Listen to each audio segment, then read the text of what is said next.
Hello and welcome to the D and A of Home Interiors, the podcast which is all about empowering you to make confident interior and furnishing decisions for your home.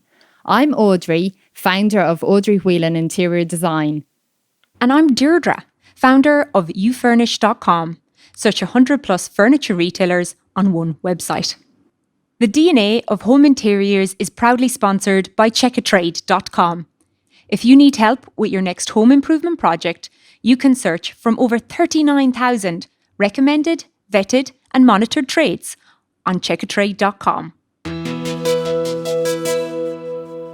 So Audrey, the world has become a very different place since we finished recording season 2 of the DNA of Home Interiors podcast. We are now in the midst of a lockdown that has encompassed the whole world, and it's been 4 months in the UK, so we're lucky we were on top of our episodes going back. But today's topic feels especially relevant given that we're talking about home offices and the whole world is now working from their homes. Mainly, not everybody, we still have our key workers out, which we greatly appreciate. So a recent survey has shown that even post-COVID, 86% of people would still like to work from home 1 day a week, and 15% of people would like to work remotely every day of the week. So I think regardless of COVID, working from home and the need for a home office is probably here to stay. Yeah, absolutely. I mean, I think, at the beginning of the lockdown, many of us probably thought this was quite a temporary thing. And I sort of noticed when people were talking about kitting out a workspace at home, it was a lot of the time with a very temporary view in mind. And obviously now we're getting to that point where it's like, well, yeah, as you say, it does look like it's here to stay. So, if you haven't already thought about a sort of more defined solution at home, I think now is a good time to embrace that and, give it some thought. And I think that's interesting because there was probably two things driving that. And one is that people maybe didn't have an area for their room that they could sort of assign to an office. But the second thing is probably around cost. And they didn't want to invest in something that they didn't necessarily know how long that would be a structure for. And I've seen that Google have actually announced that they're giving employees $1,000 to cover equipment costs of changing to work from home. So no doubt that will help people to have a little bit more confidence of going out and buying the proper fit out that they need to work from home as they would in the office. Yeah, so I think this is a great opportunity for people to be able to think about a work environment that really suits them. So unlike, for many people, maybe in an open plan, large office space, you inevitably end up having to maybe have certain type of chair or desk because that's what everybody else has. So now you can perhaps, whether it's that you can use some of that funding or maybe obviously that's got to go more for your equipment and tech setup. But if it is that you're thinking of investing in a proper home office area, then there's some great things out there which we'll chat through. So Audrey, the first thing around thinking about your home office is the area in which you're going to set that up. Now, some people are lucky enough that they have a full room. So you can have a room that's dedicated to the office that will be solely used for that. That's probably a little bit easier. I'm keen to talk about the people that maybe don't have a room and instead are having to use a multifunctional area or their dining table under the stairs. I've seen some innovative solutions. Where can people think about setting up a section of a room to dedicate to a home office? Yeah, it's such a good question because actually in many ways it's more challenging when you don't have the full room to dedicate to it because then you're trying to make it work, with the other kind of aspects of your home environment and home life. And it's funny because lately I've been seeing so many kind of pretty pictures on Instagram of like understairs offices or even offices like in a wardrobe. And, they do look amazing with maybe some funky wallpaper, groovy wastepaper basket, a cool chair. But, I just feel, although it looks great and it makes for a brilliant Instagram picture, the reality is that, you're probably not going to want to spend all day, every day, sort of under your staircase or staring into a wardrobe. And I'd say one of the main reasons that this wouldn't work for sort of a full-time office environment is probably because of the lack of daylight to begin with. So I think, as human beings, we really crave natural light, especially when we know it is daytime and it is out there and we want to be closer to it. And I do think it's one of the things, in working from home and choosing where you work, that it is quite sensible to think about the light, if possible, as a starting point in, where you may choose that workspace to be in the home. Yeah, I think it's a really good point. I have this image in my head of if you're working under the stairs, it is really dark and dreary. So I'd be constantly having way too much of a caffeine overload, the excuse to get away from under the stairs. Yeah. And, I like the idea of a wardrobe. It's an interesting one, I suppose, if you can open the doors, because that way you can close it off in the evening time. And when you're going to bed, you're not necessarily seeing your laptop and the desk out of the corner of your eye. I suppose other elements, if you don't have a wardrobe, that's probably a bit of a bespoke solution, but you could always implement a screen. Yeah. So that way in your sitting room or your dining room, you can sort of close off that area afterwards, or that idea even of there's a drawer that you pull out and that you can put your laptop away into it and close it all away afterwards to sort of help you bridge the divide and create that sanctuary of your home and that safe place after the stresses of all of the Zoom calls that have no doubt tired you out during the day. Yeah, absolutely. Yeah. And I think this is where, one of the big differences lies with sort of carving out your workspace at home versus working in a more traditional office, is that actually in some ways it's good to think about how you can use all of your home in different ways. So, maybe it is that the wardrobe idea with a small desk area and some storage is a great place to kind of put all your work related things when you do want it out of sight. But rather than kind of setting it up in a way that you're hoping you'll manage to sit there all day, every day, you kind of admit that no, the best place to be productive for certain types of task working, sitting down at a laptop, are better at the dining table because it's near the light, but you do have a dedicated space to easily put things away in at the end of the day. And similarly, it can be good to think about, perhaps if you've got a corner with a lounge chair, that might be a place that you could maybe take some calls, or maybe if you've got quite a lot of things to read through, you can actually sit back and lounge. Maybe you've got a footstool, and that also helps in terms of not needing to kind of sit on, say, like an office chair for hours on end, which we all know is not really great, for posture and the back.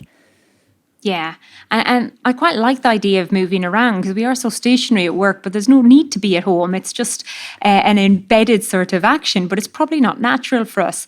And one of the things that I love to do personally is actually I move from the back of the house, which gets the morning sunlight, to the front of the house, which gets the evening sunlight. So that way I'm constantly in a space that has the most natural light as possible, which gives me a big boost in terms of my mental health. So there is different places that you can possibly go. It might be as well depending upon the neighbours. If a road is busy in the morning or people cutting the grass, you can lift up and move into a different room so that the neighbour's lawnmower isn't disturbing you. Yes, absolutely. I think it's really good to allow yourself to kind of see what your natural pattern feels like, if you allow that flexibility. And then obviously around that, it's about building in the sort of functionality and the storage and, thinking about how you do separate work and home life then, kind of certainly in terms of things that you might be looking at and seeing when you're trying to switch off. Yeah, no, it's a really good point. And then I suppose that leads in, we've talked about mental health, but another thing is about just your comfort level. And in an office, they typically buy all desks and all chairs in one size, and people are not one size. Some are short, some are tall, some need more back support, etc., etc. So this is an occasion where you can actually choose the type of chair that is right for you. And I know that there's loads of options out there, and one that always amuses me is the Swiss ball. And a lot of people at work used to use that, particularly pregnant women, but I've always thought, I would think I would really like to use that because I slouch at the chair. And I think it might really help my posture, which would be preventative for future illnesses. what are the different types of chairs and seating solutions? Yeah, so this is actually an area that I'm super passionate about. Like the whole subject of ergonomics may be one that people are a little bit familiar with, maybe through sort of hearing about more conventional office setups and why they're like that. So, why a chair is a certain height and why a desk is a certain height. But, if we start to take the word ergonomics into a much broader sense, there's actually a concept called body conscious design, and that's how I quite like to think of it. So we're no longer limiting ourselves then to just our sort of conventional upright office chairs that may have a bit of an up down function or allow you to swivel, but we're looking beyond that. And actually, one example of this that many people have probably become aware of is a kneeling chair. And even within the concept of kneeling chairs, there's several now that are on rockers, so you can actually rock forward and back on them. There's also like saddle seats that can be adjustable in height. So the concept of like a sit-stand desk, or maybe, if you've got two different surfaces in your house, you use one where you stand, but you could also, for longer periods of time, perch on one of these saddle seats. So that can be a good way to alter, your sitting posture from sort of a more conventional height up to, closer to a standing position. And then, as you mentioned, Deirdre, the Swiss balls as well, they can really encourage a healthy sitting posture. And what all of these examples do is they take us away from the conventional right-angled sitting position, which we tend to do a lot of our days in conventional chairs. And unfortunately, this conventional sitting position is not the healthiest for our spines. But if we take that from the 90-degree position it tends to be in, the 90-degree angle, I should say, and if we widen that, typically that would be to about 135 degrees, so a much more open angle between our spine and our thighs. This is what all these types of chairs and kneeling stools do. They support us in that type of position. And if you don't have a backrest, what actually happens is you really notice that your back is much more supported by itself. And that's because of that open angle. So just even, while listening to this podcast, if you are sitting on a chair, if you put yourself on the edge of the chair, so perch a little bit over the edge, and just notice what starts to happen when you let your knees lower down a little bit, and you'll probably find that your back feels like it's a lot less likely to slump forwards. But instead, you really... I'm doing it right now, Audrey. Are you? Great. Yeah, great. And straight away my back is so much straighter. It seems to be that little bit of curvature is coming in at the very bottom. But I've got taller. Yes, that's it. Yeah, so your spine is kind of, it's supporting itself. That little curve at the bottom, that's in the lumbar area. So that's quite good when that sort of curves inwards, so towards your stomach, rather than the other way, which is what happens when you slump forwards. So, this subject of body conscious design is one that we can take right across our thinking in terms of working. So I mentioned earlier about sitting on a lounge chair, taking a call or reading a document. The idea of the footstool I mentioned is really so that you can do this like open angled seating position so that you're reclining back, but obviously then if you're not on a computer you don't need to sort of be upright towards a desk. It's a science, isn't it? It's funny. I love that word, ergonomics, and it's one I came across actually in, is it Barcelona or Madrid? I was in Gaudi's house. I can't remember which city it's in Spain. And right down to the design of the chairs, to the banister on the staircase, everything, like when you put your hand on the banister, it just molded to your hand. Yes. It was phenomenal. Yeah. And it's amazing that you can actually have these designs. I suppose you mentioned body conscious design. Is that the ultimate definition of ergonomics? So body conscious design is a term which is used by a lady called Galen Krantz. She's written a book I've actually had for about 20 years, which was a major inspiration. When I was studying furniture design, I actually wrote my thesis for my degree on sitting posture, believe it or not. And I still have this book.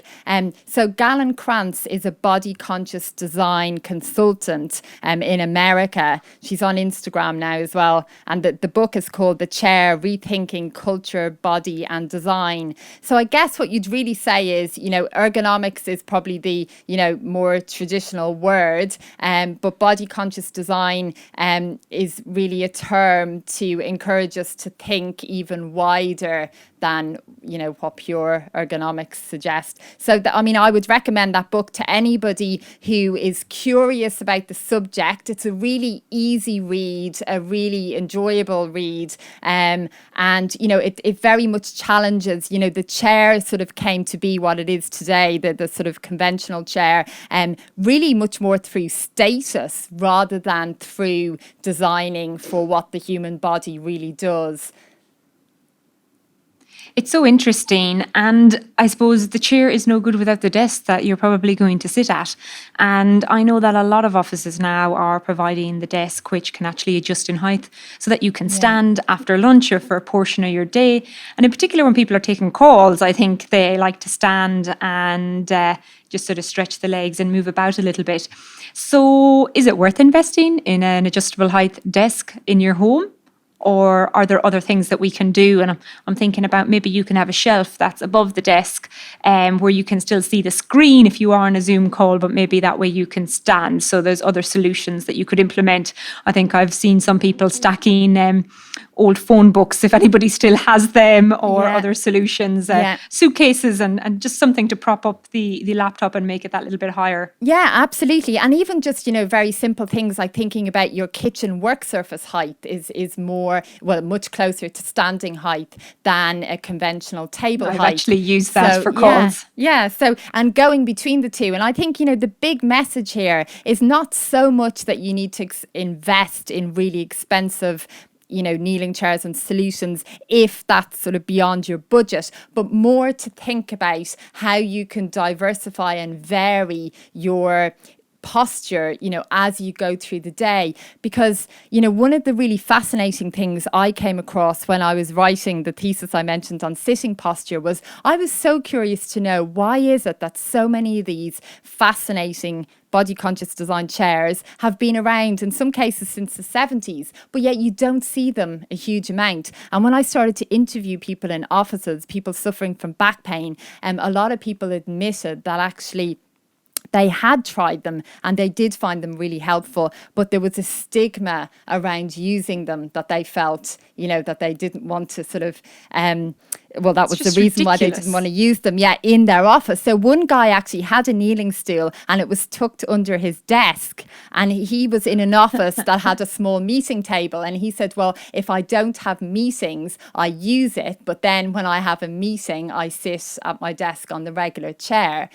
So so maybe he's using it some of the time. Yeah, I'd imagine there is some people that probably don't want to use it ever. Yeah, and that it would help their back pain, which is ridiculous. Yes, and probably because he had his own private office, whereas obviously somebody in the open plan space may not have even ventured as far as him. And so I think also it's important to for us to realise that this isn't just about sort of trying to live with back pain if it does arise. It's much better to think about it early on and to aim to prevent it. And so by moving around during your workday and being able to, as we say, even just go between sitting and standing and maybe sitting in a different type of chair occasionally rather than always upright. All these things, do help, I think, over time then and make us much more aware of our bodies and keeping them healthy while we're working.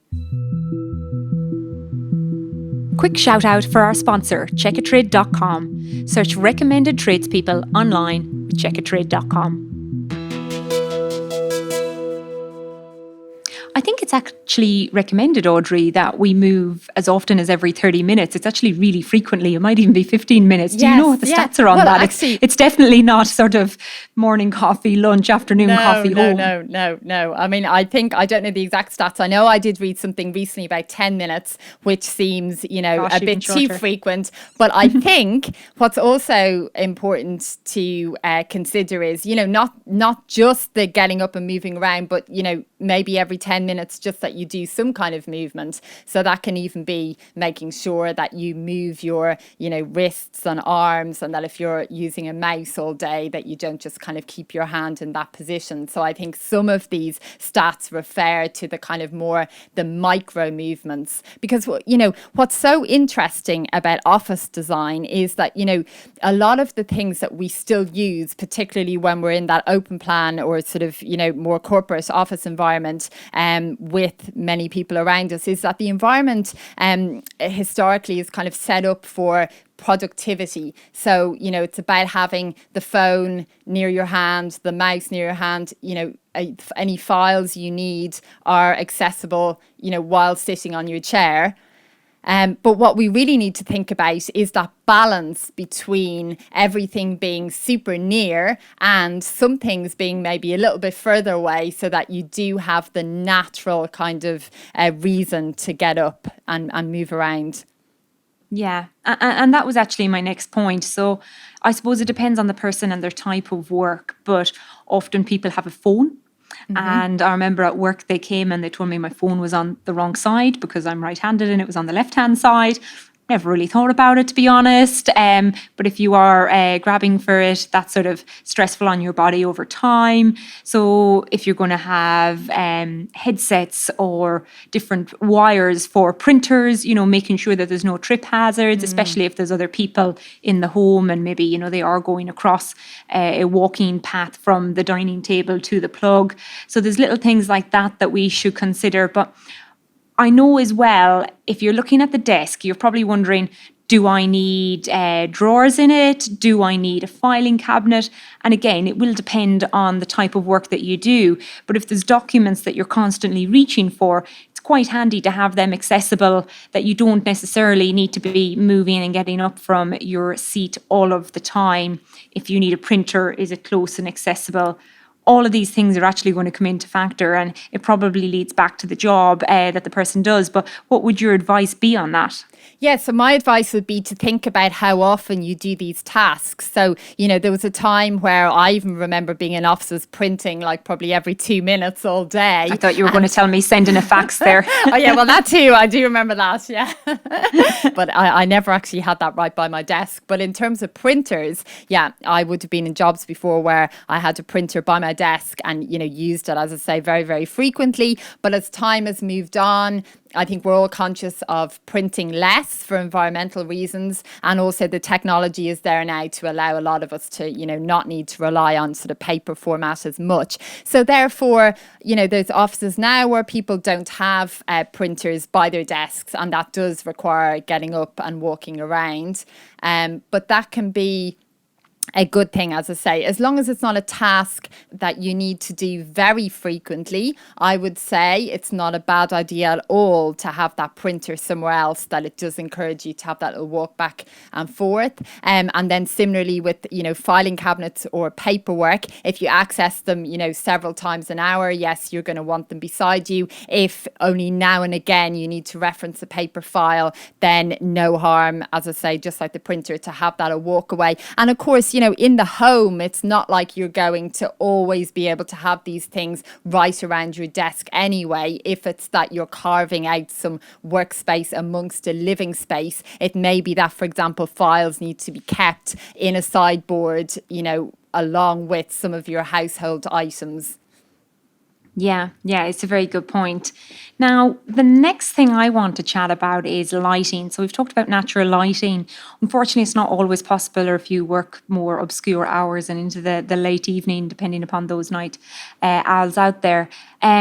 What type of lighting do we need? So I'm thinking you need sort of a good task light, particularly if you're going to be reading, so there's no strain on your eyes. Yeah, absolutely. And I think sometimes, on the lighting front, working from home, people can think, well, I work in, my kitchen or my living room that has lots of spotlights and I turn them all up and it's bright. But actually, what may be happening is you're casting a shadow, over what you're doing. So I think it's essential to have a lamp on your desk so that you can control that task lighting much closer to what you're doing. So you can use it at your computer, but you can also direct it to, if it is that you're doing something, reading or writing on paper, that you can focus the light on there. And I've also noticed, with obviously the huge increase we have now in like video calls and virtual meetings, and the ability to control lighting close to your work environment and your computer is quite good. So my personal favorite is like an angle poise type lamp. It doesn't need to be that brand, but that's, the very well-known sort of angled light. So they're generally like metal, but there's lots and lots of like versions of that style of light out there now, lots of different colours and materials as well. But the great thing is, because it angles in so many places, you can really move it around. And if it is then that your desk space is in a living room or a room you use for other functions, then those types of lamps can be great if you point them towards the wall or up, and they can act as like a mood light uplighter, and sort of at different times then where you may not be working but watching TV or something, and it's a nice atmospheric addition to the room. Audrey, you mentioned Zoom calls there and lighting on calls.